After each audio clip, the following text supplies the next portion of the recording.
Avec Orange Innovation TV, la web TV qui simplifie la vie numérique. Salut à tous, la chaîne Techno vous fait vivre cette semaine le salon MEDPI de Monaco qui s'est tenu il y a quelques jours. C'est là où l'on prépare, où les acheteurs, les vendeurs de matériel informatique préparent la rentrée scolaire et un petit peu également les fêtes de Noël, François. Voilà, alors tout au long de cette semaine, on va vous faire découvrir les tendances qui se dégagent de ce MEDPI, à commencer par une nouvelle race d'ordinateurs que vous connaissez peut-être d'ores et déjà. Il s'agit des All-in-One. On vous explique tout de suite.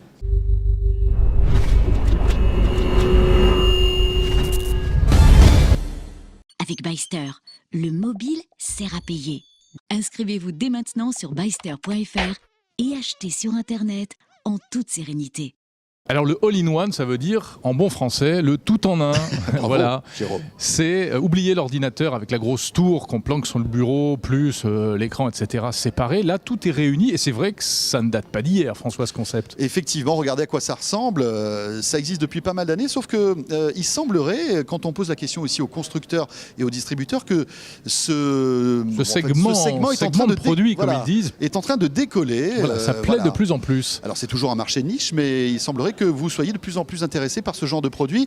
Alors il faut dire que ça ressemble quand même à des PC, en tout cas des ordinateurs qui existent déjà du côté de chez Apple, si tu vois ce que je veux dire. Exactement, on peut dire que là, les constructeurs de PC emboîtent le pas de ce qui se fait dans le monde, dans l'univers Apple. Alors cela dit, on rajoute un petit peu à chaque fois de nouveaux usages et un peu de techno sur les All-in-One. C'est pas simplement qu'un PC. Alors à quoi vont-ils ressembler ces All-in-One qui arriveront dans les magasins en France dans quelques semaines?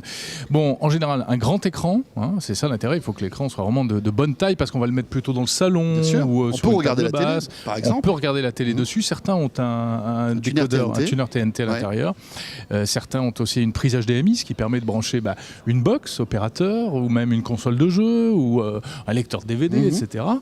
Alors bon, on l'a dit, tactile, donc pratique aussi. Alors ça c'est nouveau par contre. Voilà. Ça, les anciens All-in-One n'étaient pas tactiles. Effectivement, tactile. Donc on peut imaginer qu'avec Windows 8, en plus ça prendra toute sa, on va dire tout son sens, parce qu'on sait que Windows 8 est calibré pour le tactile. Clavier sans fil, c'est pratique parce que si par exemple vous avez justement, comme le disait Jérôme, ce All-in-One dans votre salon, vous allez pouvoir le piloter depuis votre canapé, par exemple. Et puis alors la particularité des All-in-One nouvelle génération, on va dire, c'est que de plus en plus l'unité centrale, donc la partie dure de l'ordinateur. Processeur, mémoire, disque dur, enfin, tout ce qui fait un ordi.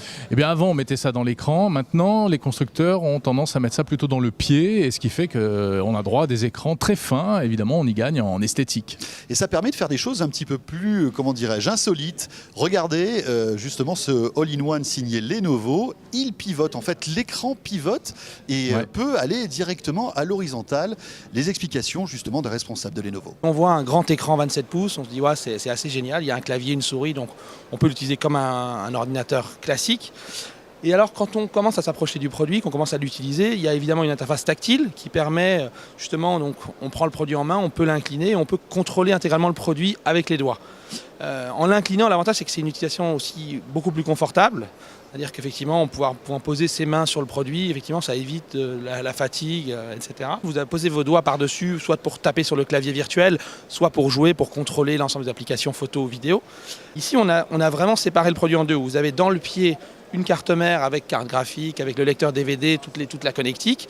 Et sur l'écran lui-même, donc vous n'avez finalement que la partie tactile et affichage de l'appareil.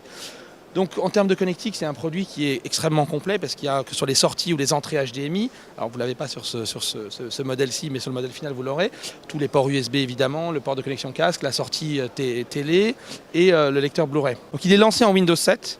À partir de cet été, mais je pense que ce produit prendra vraiment toute son ampleur avec la sortie de Windows 8, notamment en termes d'applicatifs.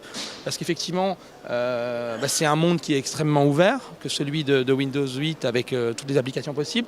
Et donc, ce que je vous disais en termes éducatifs, notamment, vous avez la possibilité de télécharger l'application qui vous convient et de pouvoir utiliser ce produit en fonction vraiment de vos besoins avec l'arrivée de Windows 8. On est dans quelle fourchette de prix ? À partir de 1499. Alors évidemment, c'est l'effet waouh, hein, cet écran, ce all-in-one, donc avec un écran pliable. On va arrêter de dire all-in-one d'ailleurs, il faut dire tout en un en français. Mais comme on est à Monaco, on peut parler un peu anglais quand même. Bon, la question, François, c'est de savoir s'il y a réellement un public pour ce type d'ordinateur quand même. Alors les constructeurs nous disent que oui, et bon maintenant il faut le vérifier, mais on peut imaginer que pour une famille avoir un all-in-one comme ça dans le bureau ou dans le salon, ça permettrait par exemple aux enfants de le manipuler plus facilement parce qu'on voit que les enfants manipulent très attirés facilement, par le tactile, voilà, tout ce qui est smartphone, tablette, et le là gros comme la apport, plupart c'est du tactile, temps voilà, ils sont vrai. tactiles, pour certains jeux ou même pour travailler, pourquoi pas. C'est un ordinateur, c'est quand même un ordinateur de complément. Hein, oui, qui n'est pas donné, mine de rien. Difficile d'en trouver à moins de 1000 euros. On n'a pas parlé des prix. Ah, ça démarre à 400 € pour des petits modèles. Ah oui. Mais ensuite, on est plutôt dans les 999, 1000, 1500 € même pour le modèle pivotant de Lenovo. L'actualité high-tech, c'est sur la chaîne techno.tv. On vous propose de nous retrouver demain, depuis toujours le Monaco et le MEDPI, pour suivre encore l'actualité ici présentée. À demain. Salut à tous.